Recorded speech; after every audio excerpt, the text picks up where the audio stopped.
आदाब। सुनहरे तेलंगाना में आपका इस्तकबाल है। मैं हूं आपके साथ सैयद अनवारुल्लाह गौरी। बढ़ते हैं खबरों की तफसील की जानिब, लेकिन उससे पहले एक नजर हेडलाइंस पर। पीएम मोदी ने संगारेड्डी में मुख्तलिफ प्रोजेक्ट्स का किया आगाज। बीआरएस से कांग्रेस की साठगांठ पर सर्जिकल स्ट्राइक करने की कही बात। तेलंगाना में बीआरएस और बीएसपी के दरमियान इंतखाबी इत्तेहाद। बीएसपी के लिए 2 सीट छोड़ने का चंद्रशेखर राव का ऐलान।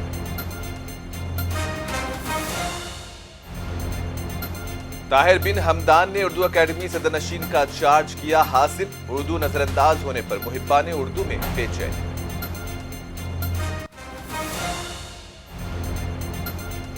काजीपेट रेलवे स्टेशन पर खड़ी ट्रेन में लगी आग। खुशकिस्मती से किसी तरह का नहीं हुआ जानी नुकसान।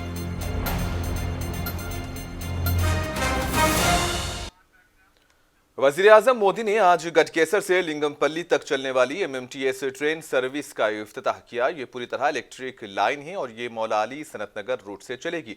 22 किलोमीटर की ये ट्रेन सर्विस लाइन शहर में बहुत से इलाकों को एक दूसरे से जोड़ेगी। इस रूट पर फेरोजगुड़ा, सुचित्रा सेंटर, भूदेवी नगर, अमुगुड़ा, नरेडमेट और मौला अली हाउसिंग बोर्ड नए स्टेशन कायम किए गए हैं।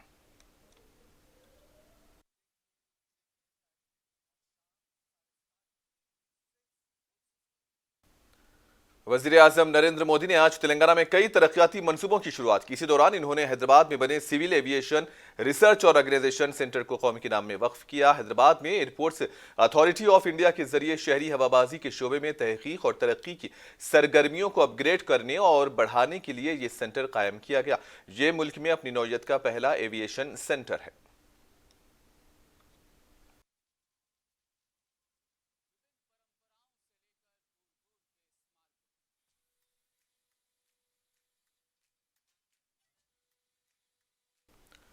इसी दौरान वजीर आजम ने कहा कि आज तेलंगाना को हवाबाजी के शोबे में एक बहुत बड़ा तोहफा मिला। सिविल एविएशन रिसर्च ऑर्गेनाइजेशन यानी कि हैदराबाद के बेगमपेट हवाई अड्डे पर कायम किया गया और इस मरकज से हैदराबाद और तेलंगाना को एक नई शनाख्त मिलेगी।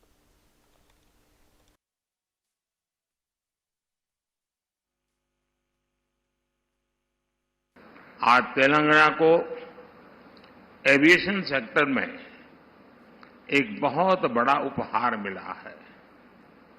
हैदराबाद के बेगमपेट एयरपोर्ट पर सिविल एविएशन रिसर्च ऑर्गेनाइजेशन यानी कारो की स्थापना की गई है। ये अपने तरह का देश का पहला एविएशन सेंटर होगा जो ऐसे आधुनिक स्टैंडर्ड्स पर बना है। इस सेंटर से हैदराबाद और तेलंगाना को एक नई पहचान मिलेगी। इससे तेलंगाना के युवाओं के लिए एविएशन सेक्टर में नई उड़ान के रास्ते खुलेंगे। इससे देश में एविएशन स्टार्टअप्स को रिसर्च और स्किल डेवलपमेंट के लिए एक प्लेटफॉर्म मिलेगा, मजबूत धरातल मिलेगी। संगारेड्डी में बीजेपी के जलसे में पीएम मोदी का कहना था कि कांग्रेस ने तेलंगाना को अपना नया एटीएम बना लिया। इन्होंने बीआरएस और कांग्रेस पर आज जमकर तनकीद की। कहा कि मोदी हुकूमत में सर्जिकल स्ट्राइक और फिजाई हमले होंगे। इन्होंने मजीद कहा कि कांग्रेस जानती है कि उनके लोग भी बीआरएस के घोटालों में शामिल हैं और कांग्रेस और बीआरएस एक ही सिक्के के दो रुख हैं।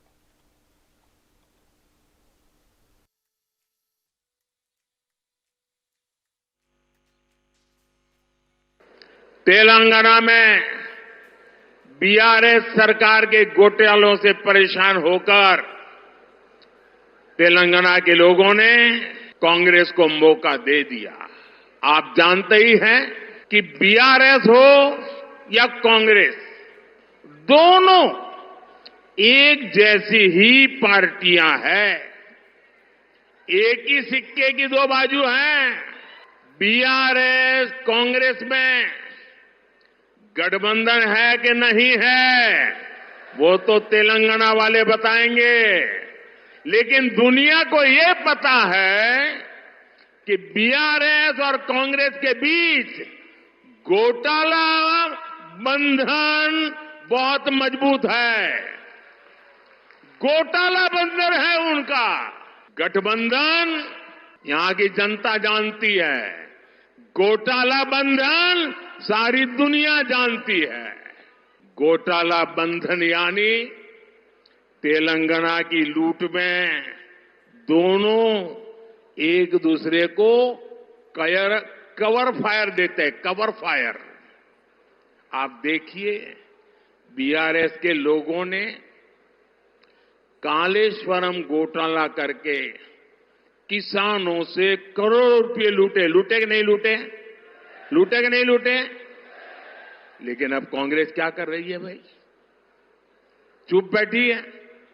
ये लोग बीआरएस के घोटालों की जांच तक नहीं करा रहे हैं, ऊपर से फाइलें खोज खोज करके दबा रहे हैं, क्योंकि इन्हें लगता है कि इनके भी कई लोग बीआरएस के साथ घोटाले में शामिल है। इन्हें डर है कि इनकी सरकार में जो खेल चल रहा है कहीं वो खुलकर सामने ना आ जाए। लोकसभा इंतखाबात में तेलंगाना में अपोजिशन बीआरएस ने बीएसपी के साथ मिलकर मुकाबला करने का फैसला किया है और इस सिलसिले में दोनों पार्टियों के दरमियान इंतखाबी इत्तेहाद के उमूर तय हुए, जिसके तहत पेद्दापल्ली और नागर कर्नूल लोकसभा को बीएसपी के लिए छोड़ने का फैसला किया गया। सदर बीआरएस चंद्रशेखर राव के साथ आज तेलंगाना बीएसपी के सदर आरएस प्रवीण कुमार ने मुलाकात की और इस सिलसिले में उनसे बातचीत की। मीडिया से बातचीत में दोनों ने इत्तेहाद तय होने की इत्तला दी। केसीआर ने कहा कि लोकसभा इंतखाबात में बीआरएस और बीएसपी एक साथ मिलकर काम करेंगे और दीगर मामलात में भी यकसा फैसला किया जाएगा।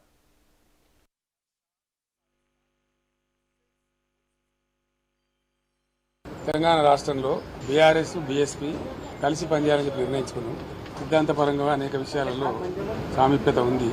మేము అమలు చేసినటువంటి దళిత బంధు కానీ, దళిత సంక్షేమాన్ని తీసుకున్నటువంటిది కానీ, రెసిడెన్షియల్ పాఠశాలలు కానీ, ఇంకా చాలా విషయాలలో బలహీనల గురించి, వీకర్ సెక్షన్ గురించి పనిచేసిన చరిత్ర ఉంది. కాబట్టి దాన్ని అనుసరించుకొని ఒక ప్రతిపాదన వస్తే ఇద్దరం కలిసి చర్చించడం నేను ప్రవీణ్ గారు, వారు హైకమాండ్ కూడా మాట్లాడింది.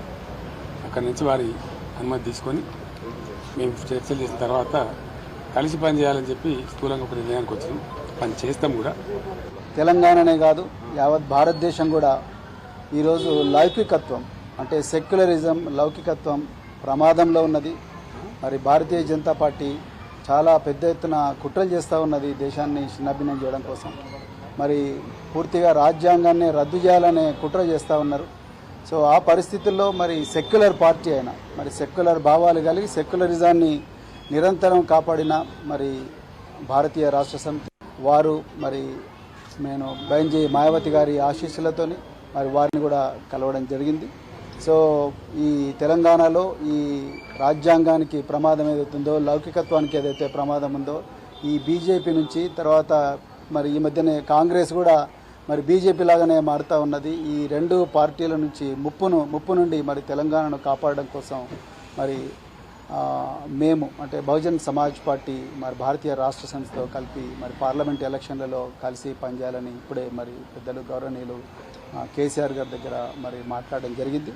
ఇరు పార్టీలు ఒక నిర్ణయానికి వచ్చి తర్వాత తప్పకుండా తెలంగాణలో ఈ స్నేహం అనేది తప్పకుండా తెలంగాణ ప్రజల జీవితాలను మారుస్తుంది. తెలంగాణ ప్రజల విలువలను ఏదైతే గంగా జమున తహజీబ్ అని అంటున్నామో ఆ విలువలను, ఆ సంస్కృతిని తప్పకుండా కాపాడుతుంది. బహుజన వర్గాలందరి జీవితాలు బాగుపడతాయి. ఇలా నిరుద్యోగులు సంతోషంగా లేరు. సో పట్టుమని 4 నెలలు కాలేదు, ఇప్పటికీ మళ్ళీ నిరుద్యోగులు రోడ్ల మీదకి వచ్చే పరిస్థితి. అదేవిధంగా పెద్ద ఎత్తున ఈ లౌకికత్వానికి తూట్లు పొడిచే సంస్కృతి అనేది మరి తెలంగాణలో వస్తూ ఉన్నది. అందుకొరకే ఈ స్నేహం అనేది, ఈ ఐకమత్యం అనేది రాబోయే రోజుల్లో తెలంగాణ సమాజాన్ని చాలా గొప్పగా మార్చబోతున్నది. निजामाबाद के सीनियर कांग्रेसी कायद ताहिर बिन हमदान ने आज हज हाउस नामपल्ली में वाक़ रियासती हज कमेटी के दफ्तर पहुंचकर उर्दू अकेडमी के सदर नशीन की हैसियत से जायजा हासिल कर लिया। उनकी आमद से कबल हाउस में उनका पुरतपाक इस्तकबाल हुआ। हज के बाबूद दाखिले और अहाते में बड़े बड़े कटआउट्स लगाए गए थे, लेकिन अफसोस कि उन कटआउट्स पर सिवाय चंद एक की हर जगह सिर्फ अंग्रेजी जबान ही नजर आई। उर्दू तहरीर का बहुत ही कम इस्तेमाल देखा गया। उर्दू एकेडमी के दफ्तर को फूलों से तो सजाया गया था। तकरीब का आगाज अरशद जुबैरी मरतब माहनामा कौमी जबान की क़िरात कलाम पाक से हुआ। इस मौके पर सदर नशीन तेलंगाना स्टेट वक्फ बोर्ड सैयद अजमतुल्लाह हुसैनी, तेलंगाना अक़लियती मालियती कारपोरेशन के Ubaidullah Kotwal, Sheikh Liaquat Hussain secretary Urdu academy, V Krishna superintendent Urdu academy और कांग्रेस कायद हबीब जैनुल आबदीन के अलावा कांग्रेसी कायदीन की भी कसीर तादाद मौजूद थी।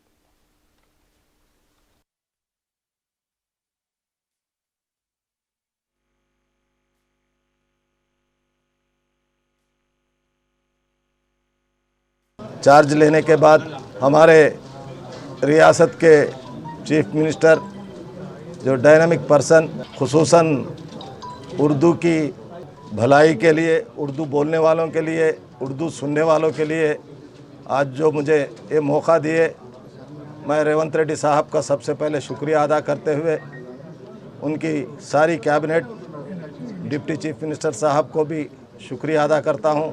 खुसूसन ऑल इंडिया कांग्रेस कमेटी, आज सोनिया गांधी जी और हमारे स्टेट के इंचार्ज दीपा दास मुंशी जी, उनका भी बहुत बहुत शुक्रगुजार हूँ मैं। आप सबका खुसूसन उर्दू से जो ताल्लुक़ रखते उन सबका एडवाइस लेकर हमारे लिमिट्स में जो है उसके पूरे प्रोग्राम्स आपको बताते हुए अवाम में लेके जाएंगे।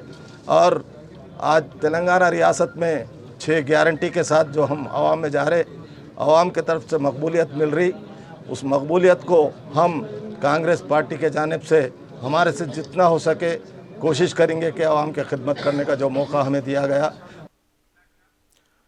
बीआरएस की सीनियर लीडर बिरैया यादव ने आज तेलंगाना भवन पहुंचकर साबिक चीफ मिनिस्टर केसीआर से मुलाकात की। वो मेदक लोकसभा सीट से बीआरएस का टिकट चाहते हैं। इन्होंने मजलिस के सदर से भी आज मुलाकात की। बिरैया यादव मजलिस के सदर दफ्तर पहुंचे थे। इन्होंने सदर मजलिस से गुजारिश की कि वो 30 बरसों से कमजोरों का साथ देते आ रहे हैं और मजलिस को उनकी तायद करनी चाहिए। इन्होंने अक़लियतों के लिए अपनी काविशों का हवाला दिया और मेदक एमपी की उनकी उम्मीदवारी की हिमायत करने की दरख्वास्त की। बताया गया है कि असदुद्दीन ओवैसी ने मुस्बित जवाब दिया और हिमायत का वादा किया।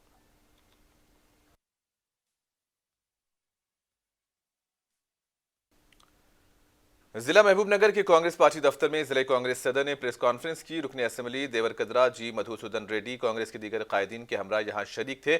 इन्होंने कल होने वाले प्रजा देवेना यानी कि आशीर्वाद सभा के पोस्टर की रस्म इजराई अंजाम दी। महबूबनगर के MVS कॉलेज ग्राउंड में मुनक्किद होने वाले जलसे में चीफ मिनिस्टर रेवंत रेड्डी मेहमान खुसूसी की हैसियत से शरीक होंगे और इन्होंने बताया कि बीआरएस हुकूमत 10 सालों में महबूबनगर की तरक्की या फिर प्रोजेक्ट की तकमील के लिए कभी भी संजीदा नहीं थी।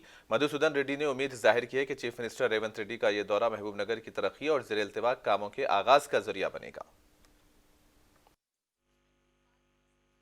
రేపు అనగా 6వ తారీఖు సాయంత్రం పాలమూరు ముద్దుబిడ్డ మా అందరి అభిమాన నాయకులు ఈ రాష్ట్ర ముఖ్యమంత్రి గౌరవనీయులు శ్రీ యనమల రేవంత్ రెడ్డి గారు పాలమూరు ప్రజా దీవెన సభకు ముఖ్య అతిథిగా హాజరవుతా ఉన్నారు. పాలమూరులో ఉన్న పెండింగ్ ప్రాజెక్టులు ఏవైతే కానీ అదేవిధంగా పాలమూరు అభివృద్ధికి సంబంధించి మేము ఆల్రెడీ గౌరవ ముఖ్యమంత్రి గారిని కలవడం జరిగింది. ఈ ప్రాంతానికి సంబంధించిన ఎమ్మెల్యేలు, ఈ ప్రాంతానికి సంబంధించిన ముఖ్య నాయకులం అందరం కలిసి గౌరవ ముఖ్యమంత్రి గారి దృష్టికి కూడా చాలా విషయాలు, ముఖ్యంగా పాలమూరు రంగారెడ్డి ప్రాజెక్టు విషయంలో కూడా ముఖ్యమంత్రి గారితో చాలా స్పష్టంగా డిస్కస్ చేయడం జరిగింది.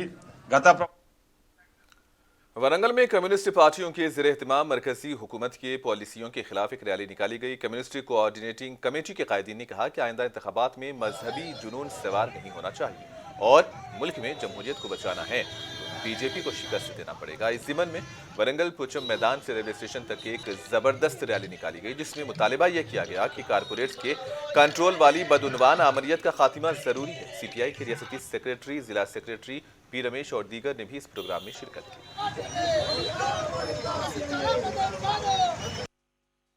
बीजेपी अनुसरिंచేటువంటి నూతన ఆర్థిక పారిశ్రామిక కార్పొరేట్ విధానాలను ఓడించండి.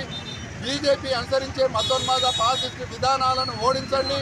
ఈ దేశంలో ఉండబడినటువంటి కుల, మత, ప్రాంతీయ, వ్యక్తిగత ఆలోచన విధానాన్ని రాజకీయంగా చొప్పించి మతాన్ని కూడా వ్యక్తిగత విషయాన్ని రాజకీయాన్ని చొప్పించి ఈ దేశాన్ని విభజన రేఖ గీస్తున్నటువంటి విభజన రాజకీయాలు చేస్తున్నటువంటి మెజార్టీ ప్రజల యొక్క మనోభావాలకు విరుద్ధంగా వెళ్తున్నటువంటి బీజేపీ పార్టీని రానున్నటువంటి పార్లమెంటు ఎన్నికల్లో చిత్తుగా ఓడించాలని ఇప్పటికే ఉత్తర భారతం ఏకమైనటువంటి సందర్భంలో దక్షిణ భారతంలో ఉండబడినటువంటి వామపక్ష కమ్యూనిస్టు శక్తులన్నీ కూడా ఒక వేదిక మీదకి వచ్చి బీజేపీ వ్యతిరేకంగా ప్రజా ఉద్యమాలను ఉధృతం చేస్తున్నటువంటి క్రమంలో ఈ భారతదేశ ప్రజాస్వామ్యాన్ని రక్షించండి, మతోన్మాదం తరిమి కొట్టండి, వచ్చే ఎన్నికలలో బీజేపీని ఓడించాలనేటువంటి నినాదంతో కమ్యూనిస్ట్ కోఆర్డినేషన్ కమిటీ तमाम सियासी पार्टियों को आइंदा पार्लिमानी इंतखाबात में आबादी की बुनियाद पर बीसी को सीट्स अलाट करनी चाहिए और बीसी वेलफेयर एसोसिएशन के कौमी सदर आर कृष्णैया ने मुतालबा किया है। इन्होंने कहा कि तमाम सियासी पार्टियों ने तेलंगाना असेंबली इंतखाबात में बीसी तबके के साथ नाइंसाफी की। मरकजी बजट में बीसी की फलाह व बहबूद के लिए सिर्फ 2150 करोड़ मुख्तस करने को इन्होंने नाइंसाफी से ताबीर किया। इनका यह कहना था कि मुल्क की 56% आबादी बीसी तबकात पर मुश्तमिल है, लेकिन कानून साज इदारों में उन्हें मुनासिब रिजर्वेशन नहीं दिया गया। Demanding all the political parties, particularly Congress Party, BJP Party, BRS Party, to give 9 parliament seats to backward, whichever one to backward classes, as per population basis. Now, all the political parties doing injustice to the backward classes. They are deliberately suppressing the cause of backward classes. All these 70 शहर वरंगल में ज़राई शोबे से मुंसलिक लोगों की एक गोलमेज conference मुनक्किद हुई। किसानों की तंजीम की जिला सदर सुमेदी श्रीनिवास की सदारत में ये इजलास हुआ। इस मौके पर प्रोफेसर चंद्र कुमार ने कहा कि मरकजी हुकूमत को किसानों के मसाइल को हल करना चाहिए और किसानों की तरक्की के लिए ज़रूरी ताउन भी फराहम करना चाहिए। ज़राई पैदावार और मसनूआत की इमदादी कीमत को कानूनी हैसियत देने के बारे में इसी दौरान तफसीली तौर पर तबादला ख्याल हुआ। शुरका ने कहा कि भारत एक ज़राई मुल्क है और किसान अच्छे होंगे तो ही मुल्क तरक्की करेगा। మళ్ళీ పంజాబ్ రైతులు ఇవాళ పెద్ద ఎత్తున పోరాటాలు చేస్తున్నారు. ఒక రైతు కాల్పుల్లో చనిపోవడం జరిగింది. శాంతియుతంగా చేస్తున్నటువంటి రైతుల యొక్క ఉద్యమాన్ని అంచడానికి రకరకాలైనటువంటి ఒక పద్ధతులు వాళ్ళు ప్రయోగం చేస్తున్నారు. మన పెద్ద పెద్ద శబ్దాలు వచ్చేటటువంటి వాళ్ళు ఉపయోగిస్తున్నారు. రబ్బర్ బుల్లెట్స్ ప్రయోగిస్తున్నారు. చాలా అంటే రోడ్లు మొత్తం బ్యారికేడ్లంతా మార్పేసి రోడ్ల మీద ఒక ములలు ఇవాళ తీసుకొచ్చి రైతుల ట్రాక్టర్స్ ముందుకు పోకుండా ప్రయత్నాలు చేస్తున్నారు. ఇదంతా కూడా गाजीपेट रेलवे स्टेशन पर खड़ी एक ट्रेन में आज जबरदस्त आग लगी, ताहम किसी जानी नुकसान की इत्तला नहीं मिली। फायर ब्रिगेड को इत्तला देने के बाद फायर फाइटर्स ने मौके पर पहुंचकर शोलों पर काबू पाया। इस गैर मुतवक्को आतिशज़दगी के बायस स्टेशन पर मुसाफिरों ने काफी तनाव महसूस किया और लोगों में बेचैनी भी देखी गई। सेक्रेटरी महकमे बरखी SAM रिजवी प्रजा पालना सेवा केंद्रों के जरिए गारंटी स्कीम देने की दस्तावेज जमा करने की हिदायत दी। हर MPDO और म्यूनसिपल वार्ड ऑफिस में पब्लिक सेंटर्स के क़याम की हिदायत दी गई। बरखी महकमे के सेक्रेटरी ने प्रजा पालना सेवा सेंटर्स के सॉफ्टवेयर पर जिले कलेक्टर्स के साथ वर्चुअल जायजा मीटिंग की। मेदक में जिला कलेक्टर राजशी शाह ने IDOC ऑफिस से additional collector local bodies Ramesh के हमरा इस वीडियो कॉन्फ्रेंस में शिरकत की। इस मौके पर कलेक्टर ने जिले में 4 म्यूनसिपालिटी से 10 वार्डों और 20 मंडल में सेंटर्स के कायम करने के बारे में बतलाया। सिकंदराबाद कंटोनमेंट सिख विलेज में जदीद मशीनी लॉन्ड्री यूनिट की इफ्तिताही तकरीब में रियासती वजीर पूनम प्रभाकर बतौर मेहमान खुसूसी मौजूद थे। MLA एर्रापल्ली शंकर, राज्यसभा मेंबरान Anil Kumar Yadav, MLC Basavaraju, Hyderabad collector cantonment Congress incharge इस प्रोग्राम में शरीक रहे। इसी दौरान पूनम प्रभाकर ने धोबीघाट के अहाते में तेलंगाना में आमिराना हुक्मरानों के खिलाफ लड़ने वाली चाकिली एल्लमा के मुजस्समे को खिराज अकीदत पेश किया। इस बीच पूनम का कहना था कि हुकूमतें तभी जवाबदा बनेंगी, हमारे दरमियान इत्तेहाद होगा और अपनी कम्युनिटी को कम्युनिटी बनकर आगे ले जाने की कोशिश करेंगे। उन्होंने जात पात के पेशों को बदलती हुई टेक्नोलॉजी के मुताबिक ढालने पर जोर दिया।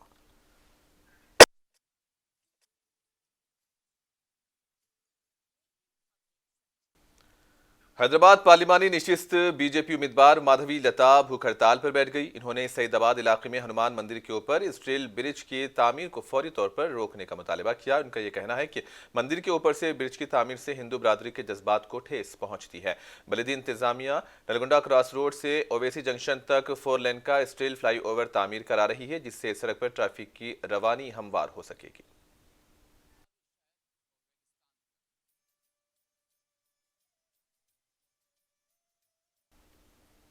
और आखिर में हेडलाइंस पर एक और नजर।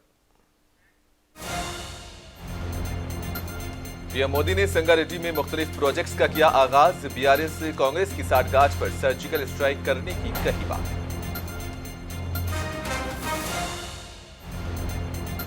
तेलंगाना में बीआरएस और बीएसपी के दरमियान इंतखाबी इत्तेहाद। बीएसपी के लिए 2 सीट छोड़ने का चंद्रशेखर राव का ऐलान।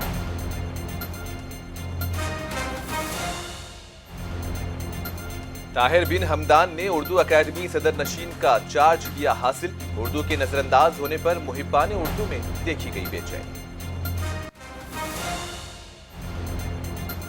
काजीपेट रेलवे स्टेशन पर खड़ी ट्रेन में लगी आग। खुशकिस्मती से किसी तरह का नहीं हुआ जानी नुकसान।